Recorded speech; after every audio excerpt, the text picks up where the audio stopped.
जय माता रानी। आज आषाढ़ मास गुप्त नवरात्रि का आज तीसरा दिन है और तीसरे दिन 10 महाविद्याओं में से एक माता त्रिपुर सुंदरी की आराधना की जाती है। माँ दुर्गा के तीसरे स्वरूप चंद्र घंटा की पूजा भी आज की जाती है। दोनों ही कथाएं आप इस वीडियो में सुनेंगे। जो भक्त आज के दिन माता त्रिपुर सुंदरी की सच्चे मन से पूजा करते हैं उनके सभी प्रकार के कष्ट दूर हो जाते हैं, घर में खुशहाली आती है। माता त्रिपुर सुंदरी को यौवन और आकर्षण की देवी माना गया है। माता तीनों लोकों में सबसे सुंदर हैं। इन्हें तांत्रिक पार्वती भी कहते हैं।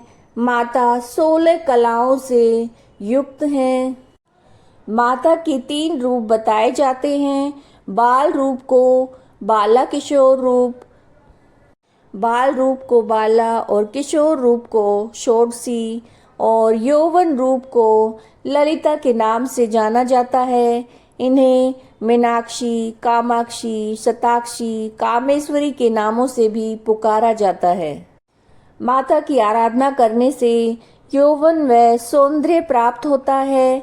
दाम्पत्य जीवन की जो भी समस्याएं हों अगर किसी के जीवन में, तो उन्हें माता त्रिपुर सुंदरी की आराधना अवश्य करनी चाहिए। ऐसा करने से सभी प्रकार के कलह कलेश, सभी संकट दूर हो जाते हैं। आइए अब माता त्रिपुर सुंदरी की कथा ध्यान पूर्वक सुनिए।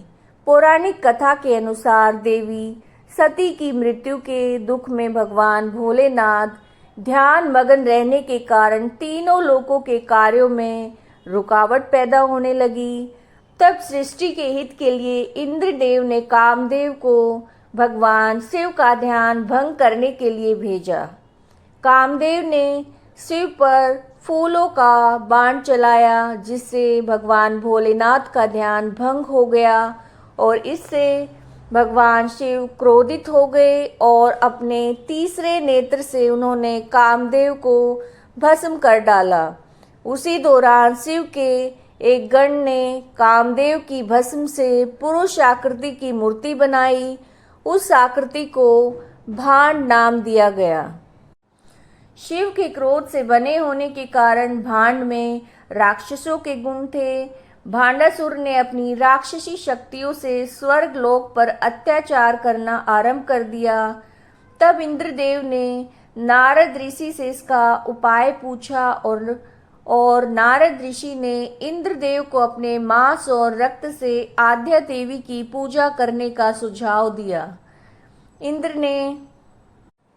ने आद्या देवी की आराधना की। आद्या देवी ने माता त्रिपुर सुंदरी का रूप लिया और भांडासुर का अंत करके सभी देवताओं को मुक्ति दिलाई। कहते हैं तब से तांत्रिक सिद्धियों के लिए माँ देवी की साधना शुरू हुई। भगवान शिव की नाभि पर कमल पुष्प पर बैठी हुई देवी त्रिपुर सुंदरी की सच्चे मन से आराधना करने से सभी प्रकार की मनोकामनाएं पूर्ण होती हैं। नवरात्रि के तीसरे दिन माता दुर्गा माँ के तीसरे स्वरूप चंद्रघंटा रूप की भी आराधना की जाती है। तो आइए उनकी कथा सुनते हैं।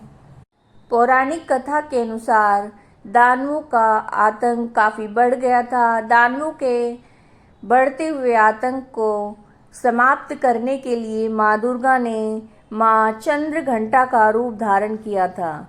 महिषासुर राक्षस ने देवराज इंद्र का सिंहासन छीन लिया था और स्वर्गलोक में अपना राज वो करना चाहता था। उसकी इस इच्छा को जानकर देवी और देवता काफ़ी घबरा गए, काफ़ी चिंतित हो गए। इस समस्या से देवी देवताओं ने ब्रह्मा, विष्णु और महेश की मदद मांगी। उनकी इस बात को सुनकर त्रिदेव क्रोधित हुए और इस क्रोध के चलते तीनों के मुख से जो ऊर्जा उत्पन्न हुई उससे एक देवी का जन्म हुआ। जो देवों के देव महादेव ने त्रिशूल और विष्णु जी ने अपना चक्र इन्हें प्रदान किया। इसी तरह से सभी देवी देवताओं ने भी माता को अपना अपना अस्त्र सौंप दिया।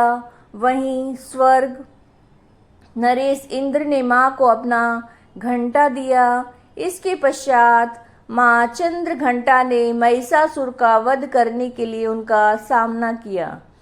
महिषासुर को माँ के इस रूप को देखकर एहसास हुआ कि उसकी मौत, उसका काल अब समीप आ गया है। महिषासुर ने माँ पर हमला किया। फिर माँ चंद्रघंटा ने महिषासुर का संहार कर दिया। इस प्रकार माता चंद्रघंटा ने देवताओं की रक्षा की। या देवी सर्वभूतेषु माँ चंद्रघंटा रूपेण संस्थिता नमस्तस्यै नमस्तस्यै नमस्तस्यै नमो नमः। ये आप नवरात्रि के तीसरे दिन की कथा सुन रहे थे। अगर आपको वीडियोज़ अच्छे लग रहे हैं तो लाइक कीजिएगा, ज़्यादा से ज़्यादा शेयर कीजिएगा और सब्सक्राइब नहीं किया है चैनल को तो चैनल को सब्सक्राइब कीजिएगा। कमेंट में जय माता दी ज़रूर लिखिएगा। जय माता रानी।